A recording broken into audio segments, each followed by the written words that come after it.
Good morning, everybody. It is Monday. It is April 27th. It is our second week of virtual learning. You go, Comstock Middle School students. So today, we'll go outside and see how the woodpecker is doing and take a look at all of the lawn work that I did yesterday. I had the help of Garrett and Mr. Bloom as well. So it was a busy day, busy home improvement day. It's amazing how much happier one feels when there's sun and there's not snow. And so one thinks that one can go outside and do interesting things. In fact, I'm going to attach a video. It's not my proudest video. Garrett and I actually went outside and used his punching bag. Yeah, not pretty, but I will let you be the judge of that. So anyway, I wanted to talk real quick though. This week you are finishing up, if you are doing the online, you are finishing up chapter 32. Guys, this chapter, were we in the classroom, would have taken us about a week or less, okay? So take your time. I gave it a full 2 weeks. You have plenty of time. Don't rush. Don't panic. Do your best with the questions. After I'm done here, I'm going to be going through all of your answers. So don't panic about this. We talked on Friday a little bit about the Greek influence on, or the Etruscan influence on the Romans. Today, we're going to take a little bit of a look at the influence of the Greeks. So the Greek architecture specifically, and we look at the Parthenon, but the Greeks, or the Romans, they borrowed from everybody. You know, just like the Etruscans, Greek architecture was one thing they really liked. They thought, you know, that looks darn nice. But the Romans, you know, the Greeks were about beauty and balance. The Romans were about, we're going to do it bigger, we're going to do it the best, and everybody's going to like us the best because our way is the best. All right? And so one of the biggest things that the Romans took from the Greeks was this idea of columns. The Romans took the Greeks had three different column types, the Doric, Ionic, and Corinthian. The Romans added more, and what they did was when they looked at the columns, they made them not just weight-bearing, but they made them to look nice. And so if you look at the columns when you go to Washington, D.C. or something like that, you'll see columns that bear weight, but you'll also see columns that are just there for balance and to make the structure look nice. So when we talk about architecture and cultural diffusion, which is, if I were to say one important thing about our class, is this idea of cultural diffusion, how ideas spread from place to place. They do it today, they did it in the ancient world. They may not have done it as fast. It's not, something didn't go viral in the ancient world, but they did share ideas. And when we talk about Rome, Rome was really good about sort of grabbing all of those ideas and bringing in and making it part of their civilization. That's one of the reasons they got so big. It was one of the reasons they lasted as long as they did.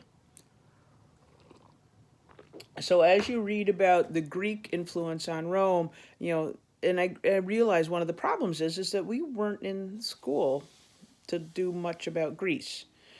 We got just barely started, and then we took an extended vacation that is still on today, in case you hadn't noticed. But anyway, so read. Now, for those of you that are at home, you're looking at the legacy of Rome, and people online, we're going to get there. I have more time with that, with the online textbook.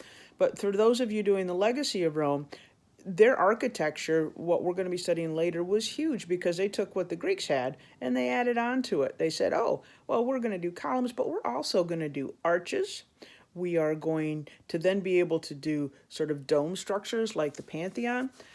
So this whole idea of how we build buildings, think about way back when we started with, you know, everybody had a round house because that was the easiest structure to build. And then, we decided to do sort of box-like houses so we could add on to it easy, you know, those early architectural styles. And now here we are, you know, with the Romans and the Greeks. So that's a little bit of history for today.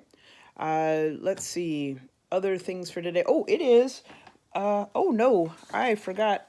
Okay, weather's too hard to get at. It's under the pile here somewhere. So the weather is in there. The weather is, the weather's in there. It is going to be sunny in the morning, and it's supposed to be rainy in the afternoon. I am going to try and go out and do some lawn work. I have lawn to mow, which is, actually, I enjoy mowing the lawn. It's sort of quiet. I'm on my own.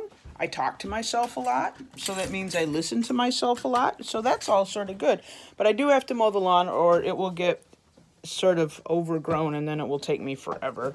Normally we have a young man that comes and mows the lawn, but I'm not sure he's going to be able to do that. So let's say good morning to the out of doors. Oh, goodbye, little squirrel. You can hear Mr. Woodpecker or Mrs. Woodpecker are up. Now yesterday was a lot of lawn work. If you look here, I did a lot of sort of raking out. It's not perfect. I'm not that type of a lawn person. I also sort of rake this out a little bit. See, we've got roses here. Those are going to be roses. These are going to be what are called peonies. Peonies have a beautiful flower, and I'll be able to show you pictures of the peonies. Now over here I did some raking. I'm not sure what happened to everything I raked.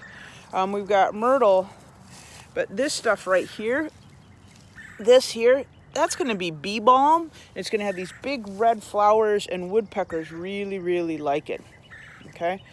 So as we go around the house, the thing that I'm a little worried about, I did this myrtle. This isn't, I think the deer ate this.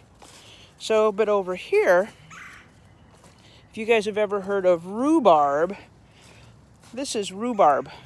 See, and it's got these stalks, and you can make pies from rhubarb. You can eat rhubarb. And these are some grapes that I cut back.